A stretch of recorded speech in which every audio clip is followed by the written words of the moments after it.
இதோட தொடர்ச்சியாக இன்னொரு வழக்கை ஒன்று சொல்லிவிடுகிறேன். திரு ஜகபர் அலி என்ற ஆக்டிவிஸ்ட் இந்த ஆண்டு ஜனவரி மாதம் லாரி ஏற்றி கொல்லப்பட்டார், நினைவிருக்கிறதா? ஆமாம். அவர் அண்ணா திராவிட முன்னேற்ற கழகத்தையே சேர்ந்தவர், ஞாபகம் இருக்கா? அவர் சொல்கிறார், இந்த மாதிரி நான் இந்த சட்டவிரோத குவாரிகள் தொடர்பாக நான் பேசினால் 100 பேர் வர்றாங்க, எனக்கு பாதுகாப்பு இல்லை என்று வெளிப்படையாக அவர் நேர்காணலே கொடுத்துருக்காரு. நான் வந்து ரெவன்யூ டிபார்ட்மெண்ட்டில் போய் புகார் அளித்தேன், அந்த தகவலை எவன் இந்த குவாரி பண்ணுறானோ அவங்ககிட்டே கொடுத்துட்றாங்க. அண்ட் அண்ணா திராவிட முன்னேற்ற கழகம் சார்பில் ஒரு சம்பிரதாய கண்டனத்தோடு நின்று விட்டது, கவனித்தீர்களா? அண்டு அந்த சம்பவம் நடந்து ஒரு வாரமோ என்னமோ கழித்து ஜகபர் அலிக்கு பாதுகாப்பு அளிக்க தவறிய திருமயம் காவல் நிலைய ஆய்வாளர் கோவிந்தராஜன் என்னமோ நினைக்கிறேன் பேர், அவர் சஸ்பெண்ட் செய்யப்பட்டார், நினைவிருக்கா? அப்போது ஜகபர் அலி என்ன 100 பேர் சேர்ந்து தாக்க வராங்க, அதுக்கு பயந்துக்கிட்டு தாங்க நான் இப்படி பண்ணிட்டேன். இன்னொன்று, நீங்கள் அந்த வழக்கை நன்றாக மீண்டும் நினைவு கூர்ந்தீர்கள் என்றால் 22 மணி நேரமாக காவல்துறை எஃப்ஐஆரே பதிவு செய்யலை அந்த வழக்கில், ஞாபகம் இருக்கா? ஆக்சுவலாக முதல்ல அது வந்து கொலை வழக்காகவே முதல்ல பதிவு செய்யலாம் நினைக்கிறேன்.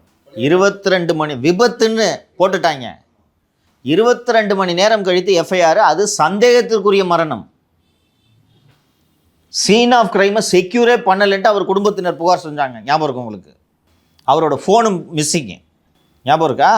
அதற்கு பிறகு மரியாதைக்குரிய வழக்கறிஞரும் மனித உரிமை செயற்பாட்டாளருமான திரு ஹென்றி டிஃபேன் அவர்கள் இந்த வழக்கை கையில் எடுத்து மதுரை உயர்நீதிமன்ற கிளையை அணுகி அவர் தலையிட்ட பிறகு தான் இது கொலை வழக்காகவே மாறியது, நினைவிருக்கா? இப்போ இதில் காவல்துறையோட துணை இல்லாமல் இதை மூடி மறைக்க இந்த முயற்சிகள் நடந்திருக்குமா? புதுக்கோட்டை எஸ்பி யார் அப்போது? வந்திதா பாண்டே யார்? வருண்குமாரோட மனைவி. அப்போ வந்திதா பாண்டேவை அப்போது காப்பாற்றியது யார்? அண்ணா திராவிட முன்னேற்ற கழகத்தின் உறுப்பினர் அவர் ஜகபர் அலி. வந்திதா பாண்டேவை அண்டு குறிப்பாக அந்த மாவட்ட ஜகபர் அலியை இந்த மாதிரி மீது தாக்குதல் நடத்தியிருக்கு, பிளான் பண்ணி லாரி ஏற்றிட்டு போய் கொள்றாங்கன்னா அந்த டிஸ்ட்ரிக்ட் எஸ்பி தானே பொறுப்பு இதுக்கு. தொடர்ந்து அவர் இந்த மாதிரி சட்டவிரோத குவாரிகள் நடந்து கொண்டிருக்கிறது என்று அவர் பேசி கொண்டிருக்கிறார், வீடியோக்களை வெளியிடுகிறார். அதன் மீது நடவடிக்கை எடுக்காமல் அவர் கொல்லும் அளவுக்கு வேடிக்கை பார்த்து, இன்னொன்று கொல்லலான்ற துணிச்சல் அவங்களுக்கு வருது, லாரி ஏற்றி கொல்லான்ற துணிச்சல் அவங்களுக்கு வருது, லாரி ஏற்றி கொன்று விட்டு இதை மறைத்து விடலாம் என்ற துணிச்சலும் அவர்களுக்கு வருகிறது என்றால் டிஸ்ட்ரிக்ட் எஸ்பியோட துணை இல்லாமல் அவங்களுக்கு அந்த துணிச்சல் எப்படி வரும்? எனக்கு தெரிஞ்சு 1 வாரமோ 10 நாளோ அதுக்கப்புறம் தான் அந்த வழக்கு பிடிக்கவே தொடங்குது, கொலையாக மாறுது. அப்போ இவ்வளோ நாள் யார் காப்பாற்றினா, ஏன் அது மறைக்கப்பட்டது, ஏன் கொலை வழக்கு அப்பயே பதிவு செய்யலை அப்படின்னு ஒரு கேள்வி வருது இல்லை? இப்போது ஒரு இது போன்ற ஒரு சம்பவம் நடக்கிறது என்றால் உடனடியாக உள்ளூரில் இருக்கக்கூடிய எதிர்க்கட்சிகள் அதை கையில் எடுக்க வேண்டும், இல்லைங்களா? புதுக்கோட்டையில் ஏன் இது கையில் எடுக்கப்படவில்லை? அதுவும் அதிமுக மெம்பரு ஏன் கையில் எடுக்கல? ஸோ எதிர்கட்சியில் இருக்கவங்களும் வந்திதா பாண்டேவும் கூட்டு பேரை சொல்கிறேன், விஜயபாஸ்கர், முன்னாள் அதிமுகவின் முன்னாள் சுகாதாரத்துறை அமைச்சர் திரு விஜயபாஸ்கர். அவர் ஏன் தடுக்க போகிறார்? அவர் வந்திதா பாண்டே அந்த ஒரு எடப்பாடி பழனிசாமி 2 மாதங்களுக்கு முன்னால் வருண்குமாரை அழைத்து சென்று திரு எடப்பாடி பழனிசாமி சந்திக்க வைத்தார். ஒரு 2 அதிமுக தலைவர்கள்னு சொன்னல, அதில் ஒருத்தர் பேரை சொல்கிறேன், அதில் ஒருத்தர் விஜயபாஸ்கர். எடப்பாடிக்கு இது யாருன்னு தெரியும். பார்த்துட்டு இவனை நான் அன்னைக்கே சஸ்பெண்ட் பண்ணியிருக்கணும், திரிபாதி சொன்னார், ஐபியிலேருந்து இவனை ட்ரக்கு கடத்தல இவன் இன்வால்வ்டுன்னு சஸ்பெண்ட் பண்ண சொன்னாங்க, இந்த வேலையெல்லாம் வச்சுக்காத தம்பின்னு வான் பண்ணார். சின்ன அஃபென்ஸ் கிடையாது இது, என்னைக்கு இருந்தாலும் நாளைக்கு மாற்றோம். ஆமாம், ஆக்சுவலாக நீங்கள் இது வரையும் டாஸ்மாக் வழக்காக பார்க்குறீங்க, இது எக்ஸ்டர்னானா லைக் அது போதைப்பொருள் அந்த ட்ரைன் இவ்வளோ மணி வராதுப்பா. எனக்கு விக்ரம் ஜூஜுவுக்கும் ஜாஃபர் சாதிக்கும் என்ன சம்மந்தம் ரொம்ப நாளாக புரியல எனக்கு. என்கிட்ட இந்த விக்ரம் ஜூஜு பேரை நம்ம சொன்ன உடனே ஜாஃபர் சாதிக்கோட பெயில பூரா பார்த்தது விக்ரம் ஜூஜுன்றதை எனக்கு சொன்னாங்க. எனக்கு ஃபிக்ஸ் பண்ண முடியல, விக்ரம் ஜூஜு ஏன் பார்க்கணும், அண்ட் ஜாஃபர் சாதிக்கு அந்த பணத்தை வச்சு என்ன பண்ணுறாரு ஜாஃபர் சாதிக்கு?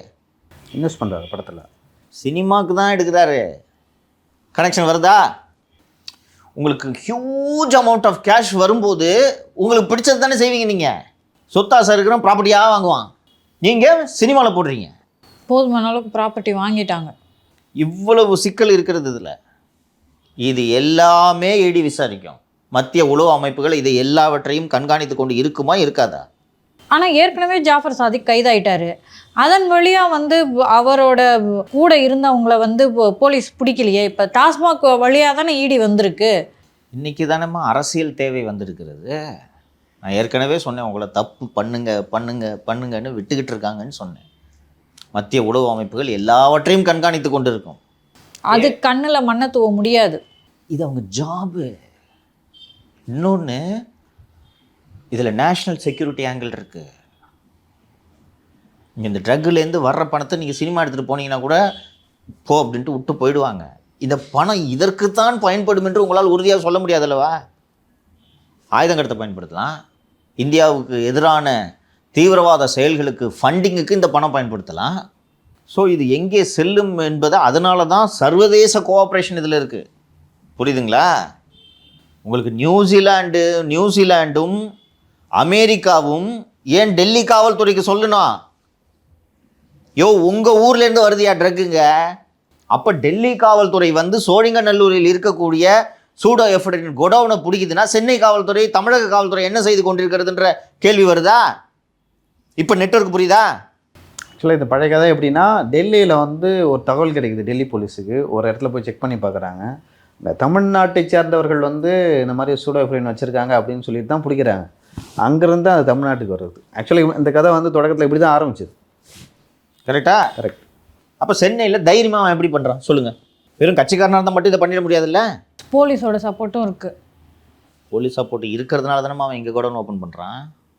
டெல்லி போலீஸ் வந்து பிடிக்குதா? அப்போ உங்கள் உளவுத்துறை என்ன செய்யுது? சென்னை மாநகர உளவுத்துறை என்ன செய்கிறது? உங்கள் காவல்துறை என்ன செய்கிறது? போய் ஆயுத பூஜைக்கு அவன்கிட்ட போய் மாமூல் வாங்கிட்டு இருக்காங்க. இப்போ ஜாஃபர் சாதிக் ரொம்ப நாள் வந்து ஜெயிலில் இருந்தார்ல சார், அப்போ அவர்கிட்ட தகவல்லாம் வாங்கியிருப்பாங்களா சார் இந்நேரம்? அதெல்லாம் வாங்கி தேவைப்படும் போது பயன்படுத்தலாம் என்று வைத்துக்கொண்டு கூட இருக்கலாம். அவர் எதுவும் சொல்லிடக்கூடாதுன்றதுக்காக தானே வேகமாக அவரை ஜாமீனில் எடுத்து அமலாக்கத்துறை வழக்கில் இருந்தும் ஜாமீனில் அவரை விடுவித்து அனைத்து வேலைகளையும் அவருக்கு செய்து கொடுத்துருக்கிறார்கள். 2 நாள் இருந்தால் போதாதாங்க சார் போலீஸோட கட்டுப்பாட்டில்? போலீஸோட எடுத்துட்டாங்க, தேவைப்படும் போது யூஸ் பண்ணிப்பாங்க. ஜூ தான் லீகல் ஹெல்ப் எல்லாத்தையும் பண்ணுறாருன்றது மத்திய உளவுத்துறைக்கு தெரியாதா? இன்னொன்று, இந்த 2 ஏஜென்சிஸும் வேறு. இனிமேல் இதெல்லாம் கோஆர்டினேஷன் நடக்கும்னு சொல்கிறேன் நான். ஸோ தம்பி வந்து லிக்விடேட் பண்ண ஆரம்பிச்சிட்டாரு. எங்கெங்கெல்லாம் கொடுத்து வச்சுருக்காரோ எல்லா பணத்தையும் கொடுங்க, என்றைக்காக இருந்தாலும் இது சிக்கலாக இருக்கும் என்பது தெரிந்து தம்பி வேகமாக இந்த வேலைகளை செய்ய தொடங்கிவிட்டார். அண்ட் இது இப்போ இந்த இன்வெஸ்டிகேஷன் எப்படி போகுன்றது தெரியுதா? நாளைக்கு இப்போ நான் இப்போ இவ்வளோ விவரங்களை சொன்னேன்ல, இப்போ அமலாக்கத்துறைக்கு விதித்திருக்கக்கூடிய இந்த தடை தொடர்பாக அங்கே வருகிறது.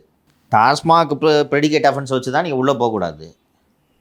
டெல்லி போலீஸ் ப்ரெடிகேட் அஃபென்ஸ் வச்சு இது உள்ளே வந்தால் முடியுமா? முடியாதா? முடியும். இதெல்லாம் சீல்டு கவரில் போட்டு சுப்ரீம் கோர்ட்டில் கொடுத்தா இல்லை விசாரிக்கக்கூடாதுன்னு சொல்லுவாங்களா? இப்போது சித்தரஞ்சன் சாலைக்கு 3 வேதங்களை படித்த திரிவேதிகள், 4 வேதங்களை படித்த சதுர்வேதிகள் தினந்தோறும் வரிசையில் வந்து அந்நியாருக்கு ஆலோசனைகளை சொல்லி கொண்டிருக்கிறார்கள். இப்படி எத்தனை பேரிடம் ஜாதகம் கேட்டாலும் இவர்களை பிடித்திருக்கக்கூடிய சனியை யாராலும் நீக்க முடியாது. 1-2 பாவமாக செஞ்சுருக்கீங்க. இப்போது வருண்குமார் இவங்களை இந்த டிஎம்கேவே அட்டாக் பண்ணுறதுக்கான நோக்கம் என்னென்னா, எனக்கு டென்ட் கிடைக்கல, என்ன நீங்கள் கட் பண்ணிட்டு விட்டீங்க. சண்டை இப்படி தான் வரும். வருண்குமாருக்கு என்னென்னா, நீ என் மூலமாக தான் இங்கே வந்துச்சு, நீ 2000-3000 கோடி அடிச்சுட்டு எனக்கு உண்மை கிடைக்கல. ஸோ இப்படி தான் கட்டி உருளுவாங்க.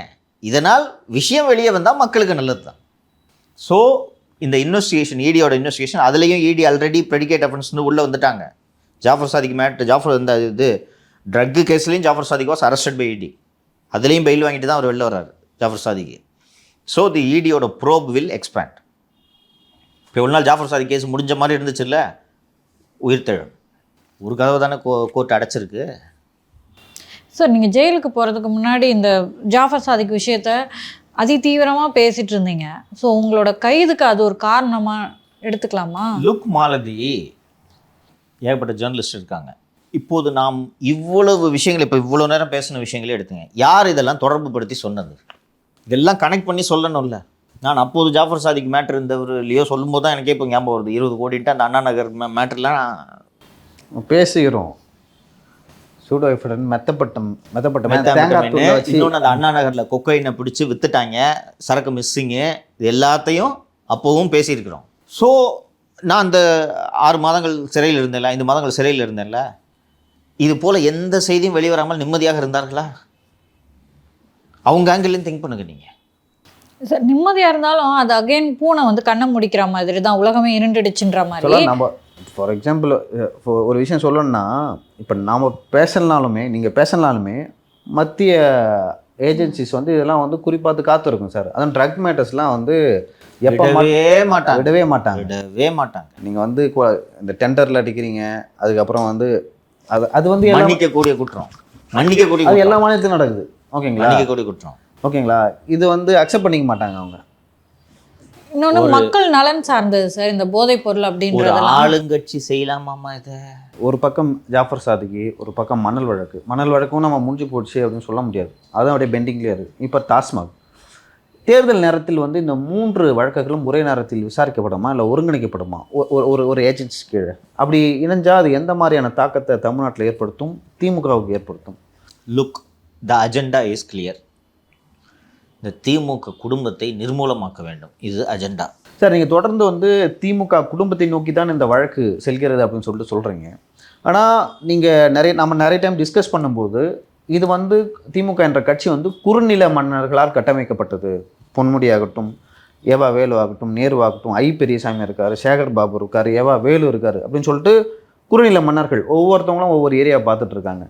நீங்கள் குடும்பத்தை மட்டுமே அடித்தாலும் இல்லை சிறைக்கு அனுப்பிச்சாலும் அந்த ஸ்ட்ரக்சர் வந்து திமுக என்ற கட்சியை காப்பாற்றும்ல. அதை வந்து பிஜேபி என்ன பண்ண போகிறாங்க? எங்களுக்கு அது பிரச்சனையே கிடையாது. அதை தாண்டி, குடும்பத்தை தாண்டி அவங்க வெற்றி பெறாங்க. உத்தவ் தாக்கரேவும் ஆதித்ய தாக்கரேவும் தான் பிரச்சனை. ஏக்நாத் ஷிண்டே அந்த கட்சியை நடத்தட்டும். சரத்பவாரும் சுப்ரியா சுலேவும் தான் பிரச்சனை. அஜித் பவார் நடத்தட்டும். அண்ணன் ஆராசா இந்த கட்சியின் தலைமை ஏற்று நடத்தட்டுமே. இல்லை, அவங்களாம் பாஜக கூட கூட்டணி வச்சாங்க. ஆராசா வைப்பாரா பாஜக கூட்டணி? மறைமுக கூட்டணி வச்சுட்டு போகிறாரு. இப்போ மறைமுக கூட்டணியில் இல்லைன்றது தெரியுமா உனக்கு? சார், இப்போ ஆராசா கேஸ் அவங்களது 2G தான் விடுதலை ஆயிடுச்சுல்ல, அவங்க மறைமுக கூட்டணி வைக்க வேண்டிய தேவை என்ன இருக்குது? நல்ல கேள்வி. அண்ணன் ஆராசா அவர்கள் மீது சொத்து குவிப்பு வழக்கு இன்னும் நிலுவையில் தானே இருக்கிறது. சிபிஐ போட்ட சொத்து குவிப்பு வழக்கு. அந்த சொத்து குவிப்பு வழக்கில் அமலாக்கத்துறை இன்னும் விசாரணை தொடங்கவில்லை தானே. அதில் ஆராசாவை கைது செய்யலாம் தானே. 10 வருடங்களுக்கு முன்னால் நடந்த அந்த எம்என்எக்ஸ் மீடியாவோ ஏஎன்எக்ஸ் மீடியா வழக்கில் தானே, 2014 நடந்த ஒரு வழக்கில் தானே திரு ப. சிதம்பரம் அவர்களும் கார்த்தி சிதம்பரம் அவர்களும் கைது செய்யப்பட்டார்கள். இப்போது அந்த வழக்கை திறக்க முடியாதா? ஏவா வேலு ரகசிய கூட்டணி வைத்திருக்க மாட்டாரா? ஜெகதலட்சுமன் ரகசிய கூட்டணியில் இருக்க மாட்டாரா? சேகர்பாபு கூட்டணியில் இருக்க மாட்டாரா? இப்போ நேருவை பற்றி இவ்வளோ நேரம் சொன்னேன் நான். நேரு எதுக்கு உங்களுக்கு லாயலாக இருக்கணும் சொல்லுங்கள்? நேரு உங்களுக்கு எதுக்கு லாயலாக இருக்கணும்? உங்கள் குடும்பத்துக்கு எதுக்கு லாயலாக இருக்கணும்? நேரு அவரை காப்பாற்றிக்கணுமா, உங்களை காப்பாற்றணுமா? அப்போ இவர்கள் தலைமையில் அல்லது இவர்களது கட்டுப்பாட்டில் இருக்கக்கூடிய திராவிட முன்னேற்ற கழகத்தோடு இணைந்து செயல்படுதல் பாரதிய ஜனதா கட்சிக்கு என்ன பிரச்சனை? மு.க. ஸ்டாலின் அவர்கள் மதச்சார்பின்மை பேசுவார், சிறுபான்மையினர்களுக்கு பாதுகாப்புன்னு பேசுவார். அவங்க நேர் எதிர் கொள்கையில் இருக்காங்கல்ல. ஸோ ஆராசா அவர்கள் பேசுவார், ஏதாவது செய்வாரா? இவர்களே அப்படி இல்லையே, சும்மா பேருக்கு தானே பேசிகிட்டு இருக்காங்க. பெரியார் உருவாக்கிய கட்சி, அண்ணா உருவாக்கிய கட்சி, கருணாநிதி உருவாக்கிய கட்சின்னு ஒரு உதயநிதி பேசுகிறாரு. அவங்க அம்மா என்ன பண்ணிகிட்டு இருக்குப்பா? கட்டத்தை பாருங்கன்னு இருக்கு. ஸோ லியோ கேட்ட கேள்விக்கான பதில் ஒரு ஏஜென்சி 2 ஏஜென்சின்னு இல்லை. அந்த பீகார் தேர்தலை, சட்டப்பேரவை தேர்தலை உதாரணமாக சொல்ல வேண்டும். இந்த ஆண்டு அக்டோபர் மாதம் இன்னும் ஒரு சில மாதங்களில் பீகார் சட்டப்பேரவை தேர்தலை சந்திக்க இருக்கிறது. கடந்த பீகார் சட்டப்பேரவை தேர்தலுக்காகவே உருவாக்கப்பட்ட விஷயம்தான் நடிகர் சுஷாந்த் சிங் ராஜ்புட். அதான பேர்? சுஷாந்த் சிங் ராஜ்புட் அவர்களின் தற்கொலை நினைவிருக்கிறதா? அதில் அந்த ரியா பிள்ளை என்ற அந்த இவ்வளோண்டு 10 கிராம்ஸோ என்னமோ சம் வீட் ஆர் சம்திங் 10 கிராம்ஸ் அவ்வளோதான் மொத்த ட்ரக் குவான்டிட்டியே. 4 மாதங்கள் டெல்லியில் இருக்கக்கூடிய அத்தனை சேனல்களும் இதை விவாதித்தனவா? ஒரு மாதமோ 2 மாதமோ முன்னாடி தான் அந்த ரியா பிள்ளை என்ற அந்த சுஷாந்த் சிங் ராஜ்புட்டின் காதலி மீது எந்த ஆதாரமும் இல்லை என்று நீதிமன்றம் அவரை விடுதலை செய்தது. அது சினிமா விவகாரம் தானே சார், அரசியலோட எப்படி ரிலேட்டட் ஆச்சு? எப்படி ரிலேட் ஆச்சுன்னா, அந்த சுஷாந்த் சிங் ராஜ்புட் பாலிவுட் நடிகராக இருந்தாலும் அவர் சொந்த மாநிலம் பீகார். இது நல்லா கேட்டிங்க. இதுக்கும் பீகாருக்கும் என்ன சம்மந்தம்? அவர் பீகார் மாநிலத்தை சேர்ந்தவர். பீகார்லேருந்து ஒரு காவல்துறை அதிகாரி எங்கள் மாநிலத்தை சேர்ந்தவரை நீங்கள் இப்படி சொல்லாதீங்கன்னு ஆரம்பித்தாங்க. பீகாருக்குள் இது கொந்தளிப்பு இவங்களே இந்த கொந்தளிப்பு உருவாக்குறது பண்ணி பீகார் அசம்பிளி எலெக்ஷன் முடிஞ்சது, தூக்கி போட்டு பாப்பா. அப்போது இப்போ ஒரு கேட்ட கேள்விக்கு விடை என்சிபி, சிபிஐ, இடி, நீங்கள் சொன்ன மாதிரி ஒரு ஏஜென்சி இல்லை, எத்தனை ஏஜென்சி இருக்கோ எல்லா ஏஜென்சியும் தமிழ்நாட்டில் பிஜேபி கூட்டணிக்காக வேலை செய்யும், அவ்வளோதான். லாஸ்ட்டாக வேலை செய்கிற ஏஜென்சி தேர்தல் ஆணையம். இது அரசியலில் எப்படி ரிஃப்ளெக்ட் ஆச்சு? சினிமா விவகாரம் அரசியலுக்கு எப்படி பிஜேபிக்கு பயன்பட்டுச்சு? இந்த விஷயத்தை பற்றி மட்டும் பேசி பீகார் மாநிலத்தின் பிரச்சனைகள் பேசப்படாமல் பின்னுக்கு தள்ளப்பட்டன. ஒன்றுமில்லாத இந்த விஷயத்தை விவாத பொருளாக்கி பீகார் சட்டப்பேரவை தேர்தலின் கவனத்தை திசை திருப்பி, அதாவது எலெக்ஷனை விட இது பெரிய பேசு பொருளாகப்பட்டது. ஓரங்கட்டிட்டு அதை முடிச்சுட்டு போயிட்டாங்க. கடைசியாக டெல்லி லிக்கர் பாலிசி பற்றி நீங்கள் படித்த செய்தி எத்தனை மாதங்கள் இருக்கும்? டெல்லி தேர்தலுக்கு முன்பு அவர் அரவிந்த் கெஜ்ரிவால் ரிலீஸ் ஆனார். அதன் பிறகு அதை பற்றிய செய்தியே இல்லை. அரவிந்த் கெஜ்ரிவாலை பற்றி செய்தி கடைசியாக படித்தீர்களா? இல்லை. அரவிந்த் கெஜ்ரிவால் எங்கேயோ விபாசனான்ற தியானத்துக்கு போனார்ன்றதான அவரை பற்றி கடைசி, அது 3 மாதம் முன்னாடி கேள்விப்பட்ட செய்தி. முடிஞ்சா தமிழ்நாட்டில் இப்போ தான் தொடங்கியிருக்கு. எல்லா ஏஜென்சியும் வரும். இப்போது அமெரிக்க அதிபரோடு நட்பாக இருப்பதனால் அமெரிக்க ஏஜென்சியை கூட கூட்டு வருவாங்க தேவைப்பட்டா. ஸோ அதை நோக்கி தான் போகிறது. இது ஆக்சுவலி இது என்னென்னா, இவங்க என்ன டிஃபெண்ட் பண்ணுவாங்கன்னா, பழி வாங்குறாங்க உங்களான்னு கேட்டாங்கன்னா, ஆமாம் பழி வாங்குறாங்க. ஆனால் பொய்யான வழக்காக போடுகிறார்கள். பொய்யான வழக்கு போடுகிறார்களா சொல்லுங்கள்? திமுக மீது போடுறது பொய் வழக்கா? ஜாஃபர் சாதிக்கு சூடோஃபரின் கடத்திருக்காரு. அந்த ஜாஃபர் சாதிக்கோட ஹோட்டலுக்கு போய், அந்த ஜேஎஸ்ஆர் ரெசிடென்சின்னு நினைக்கிறேன், அந்த ஹோட்டலுக்கு போய் சேகர்பாபு திறந்து வச்சதெல்லாம் வீடியோ இருக்குல்ல. உங்கள் கட்சியோட அயலகணி நிர்வாகி தானே நீ. இன்றைக்கி போய் திமுக இன்றைக்கி சேர்றப்பா, உறுப்பினர் ஆகிறப்பா, உனக்கு மாநில நிர்வாகி பதவி கிடச்சிருமா? முடியுமா? வட்டச்செயலர் ஆக முடியுமா திமுகவில்? அப்போ எடுத்தோடனே அப்போ ஒருத்தர் போகிறாருன்னா ஹை லெவல் கான்ட்ராக்ட். இன்னொன்று எல்லாரும் கூட எடுத்திருக்காருல. அவர் அடுத்தது திருமதி உதயநிதி, கிருத்திகா உதயநிதி, அடுத்தது திருமதி கிருத்திகா உதயநிதி இயக்குனராக வச்சு படத்தை தயாரிக்கிறாருன்னா எப்படி இதெல்லாம் நடக்குது? உங்களுக்கு தெரியாமே நடக்குது? பழி வாங்குதா பிஜேபி? 4 வருஷமாக உங்களை திருட விட்டு வேடிக்கை பார்த்துட்டு இருந்துச்சுங்க. பண்ணுங்க, தேர்தல் வர நேரத்தில் யூஸ் பண்ணிக்கலாம் தானே ஒரு அரசியல் கட்சி செய்யக்கூடியது. நீங்கள் 2G இன்னைக்கு ஒன்றும் இல்லாமல் ஆகிவிட்டது என்றாலும் 2Gயில் எல்லாரும் சேர்ந்து நீங்கள் கொள்ளடிச்சிங்கன்றது உண்மை தானே. அந்த 2G ஸ்பெக்ட்ரத்துக்கான கட் ஆஃப் டேட்டை மாற்றி ரியல் எஸ்டேட் கம்பெனிக்காக இவர் 2G லைசன்ஸ் கொடுத்தாருன்றது உண்மை தானே. 1000 உருட்டுவார் அண்ணா ராசா இன்னைக்கு. முதலில் வருவதற்கும் முன்னுரிமை. முதலில் வருபவருக்கு அந்த ஃபர்ஸ்ட் கம் ஃபர்ஸ்ட் பேசிஸ்ன்னு அதை மாற்றி, ஏப்பா இன்னும் அந்த பழைய கதையெல்லாம் உங்களுக்கு நினைவு இருக்காது. திடீர்னு 25ஆம் தேதி லாஸ்ட் டேட்டுன்னு இருக்குமா, வெப்சைட்டில் அனௌன்ஸ் பண்ணியாச்சு. திடீர்னு ஒரு நாள் காலையில் 20ஆம் தேதி லாஸ்ட் டேட்டுன்ட்டாங்க. 20ஆம் தேதி லாஸ்ட் டேட்டும் சரி இன்றைக்கி போகலான்னு சொன்னால் நீங்கள் வரும்போது 10 லட்ச ரூபா டிமாண்ட் டிராஃப்டோட வரணுன்ட்டாங்க. 10 லட்ச ரூபா சம் அமௌண்ட். ஐயோ எப்படிங்கிட்ட எல்லாரும் பேங்க்கை நோக்கி ஓடும்போது அந்த 10 லட்ச ரூபா டிமாண்ட் டிராஃப்டோட ரெடியாக 5 கம்பெனி மட்டும் இருக்குது. புரியுதா? 5 கம்பெனி மட்டும் போயிடுதா? பார் டிடி கொடுத்தா கரெக்டாக இருக்கு. இந்தப்பா உனக்கு சார், உனக்கு போ. அவங்க அதை வாங்கினாங்களே, அந்த 10 லட்சம் டிடி கொடுத்து வாங்கி அவங்க 10 ரூபாய்க்கு அதை வாங்கிட்டு 300 ரூபாய்க்கு விற்கிறாங்க. இது ஸ்கேம் இல்லையா? இது நீங்கள் பண்ணீங்க. இதை ஆர்எஸ்எஸும் பிஜேபியும் பயன்படுத்திக்கிச்சு. எப்படி பயன்படுத்திக்கிச்சு?